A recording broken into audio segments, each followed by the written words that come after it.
Приветствуем вас на канале Раиса Горяченко. Дача, сад, огород, цветы. И снова у нас хороший урожай дыни. И уже пришло время делать прекрасную царскую заготовку. Действительно, царские дыни. И эти дыни мы сегодня будем готовить не только в ванильном аромате, но еще добавим один важный элемент, очень полезный продукт питания. И он делает наши дыни зимой, как будто бы это мармелад. Но давайте все по порядку расскажем. Итак, мы собрали все дыни немножечко, ну как все, то, что созрело, и здесь и маленькие есть, и средние, и чуть-чуть зеленковатые, потому что сильно спелые нам не подходят. Они будут рассыпчатые, и когда будем их... Ну, давайте все по порядку, а то хочется все быстро.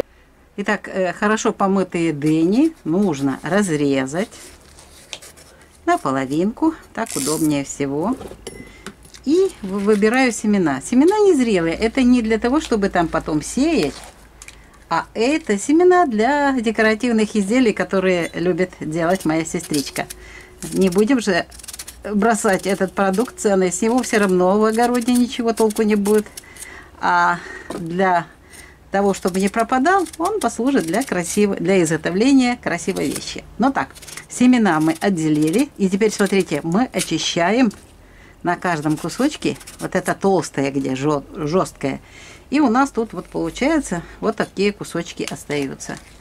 И вот эти кусочки мы все дыни вот таким образом, смотрите, какая красота. Я их все сейчас вот таким образом почищу. Вот эту серединку надо обязательно убирать. Семена нам не понадобятся в самом варенье, поэтому мы их убираем. Они будут давать горечь, поэтому их убираем. И таким образом вот все прекрасные эти солнечные витамины дыньки, потому что они собрали витамин D от солнышка за лето.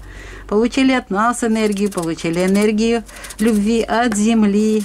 И вот таким образом, вот это мы кожа. Да, кстати, значит, смотрите, тут у нас получается, мы что имеем? Мы имеем продукт для варенья, мы имеем семена для декоративных различных изделий, и еще имеем вот эта кожура идет у нас в огород, на грядку, где в следующем году будут расти овощи. Оно переработается, так что ничего абсолютно не пропадает. Все у нас идет в работу. Итак, занимаемся чисткой дынь.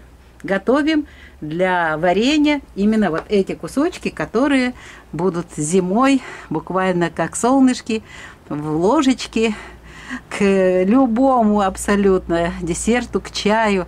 Это вообще действительно райское, королевское наслаждение. Поехали дальше.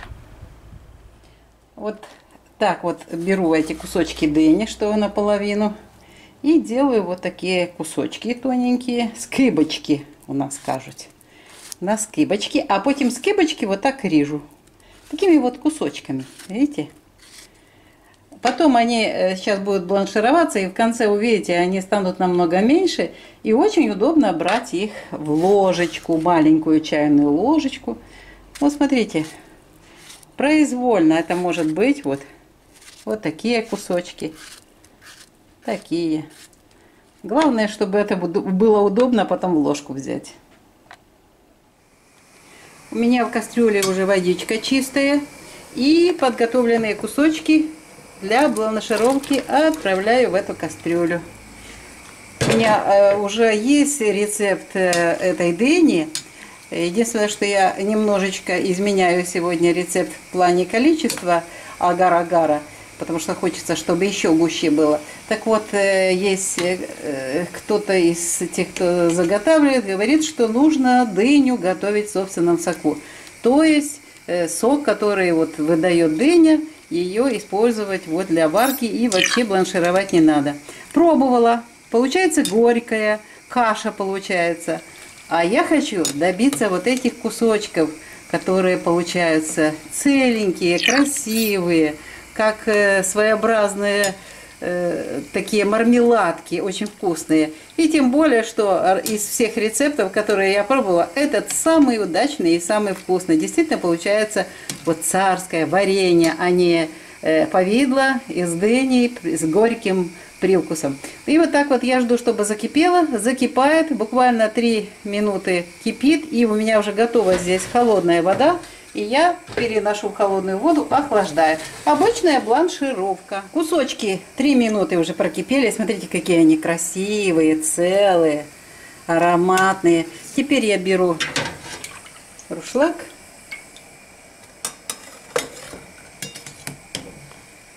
И выбираю сразу эти кусочки. И сразу же в холодную воду. Ну, это принцип бланшировки. И таким образом вот все вот партии. Сейчас вот это выбираю и охлаждаю. После охлаждения я их буду снова же на буду на дуршлаг выставлять, чтобы они стекали от воды. И в них будет своя водичка уже натуральная. Так, охлаждается у нас.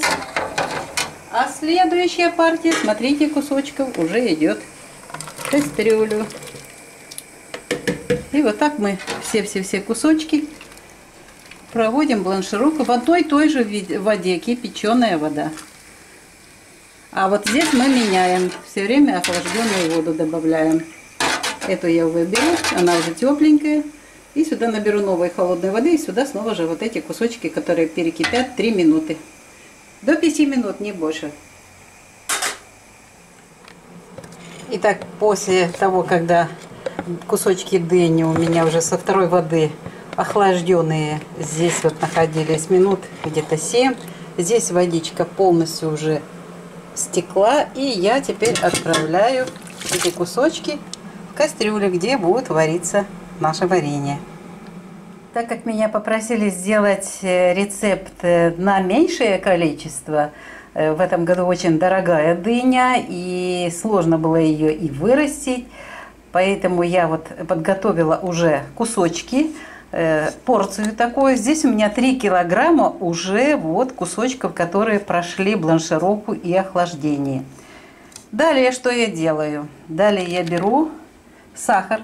Вот на 3 килограмма беру пока 300 граммов сахара и добавляю сюда 3 грамма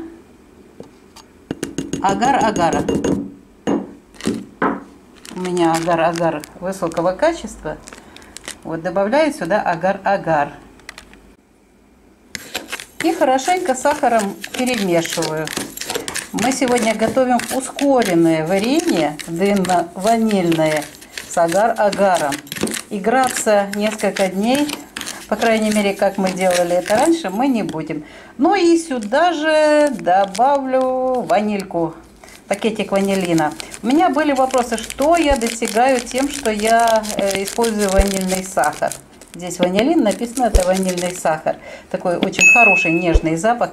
Вот когда открываешь, получается, что вот эти кусочки нежно-нежно ванильно, и как бы подчеркивается запах дыни. Ванилька дает вот такую возможность. Ну вот теперь, когда у меня все хорошо перемешано, мы отправляем вот эту смесь в кастрюлю и все хорошенько перемешиваем. У нас не горячие эти кусочки, у нас кусочки охлажденные, и вот это все перемешиваем. И после перемешивания укладываем на плиту варить. Ну а теперь в установленную кастрюлю уже огонь включила средний где-то. Ну и вот видите, уже начинает закипать. Я сюда добавляю еще лимонную кислоту. На это количество 3 грамма. Почему я это делаю? Для того, чтобы мои кусочки остались снова же целыми. Кислота будет как раз сдерживать разваривание, будут цельные кусочки. Далее варится вот эти нежные королевские кусочки дыни. Какая красота! А вкусно пахнет. Вот так они вначале томятся, вот эти кусочки дыни. Итак, я варила целый час на медленном огне. Дыня у меня крынычанка, она белая, и она желтой не становится. Это колхозница может быть желтая, и другие какие-то сорта, имеющие оранжевый цвет. Вот это она беленькая, вот такая она красивая. А вот это на тарелочке, вот такие кусочки у нас получаются, очень красивые, мармеладки. Довольно-таки красивый цвет. Как его передать? Красиво. Но самое главное, что Александр Федорович сказал, что очень вкусно, закрываем на зиму. И закрываем, у нас сейчас кипят баночки, кастрюли, крышечки, будем закрывать. Ну что, мы завершили приготовление нашей прекрасной дыни, которая получилась похожа на мармеладку. Это дыно-ванильная мармеладка на зиму, вот такое варенье у нас. И мы ее приготовили за один раз, мы не готовили 2 дня, не ждали, не ожидали, не остывало, все сразу вот приготовили, и в течение часа оно у нас уже готово. Воздушное охлаждение у нас получилось 3 пол-литровых, 1 700-граммовая баночка, и почти пол-литровая ушла на пробы. Его приготовили, вот это прекрасное варенье, эту вкуснятину, десерт на зиму. Раиса Греченко, Александр Волик. Мы прощаемся с вами. До встреч на нашем канале в новых видео. Пока-пока. Приятного аппетита и вкусных заготовок на зиму.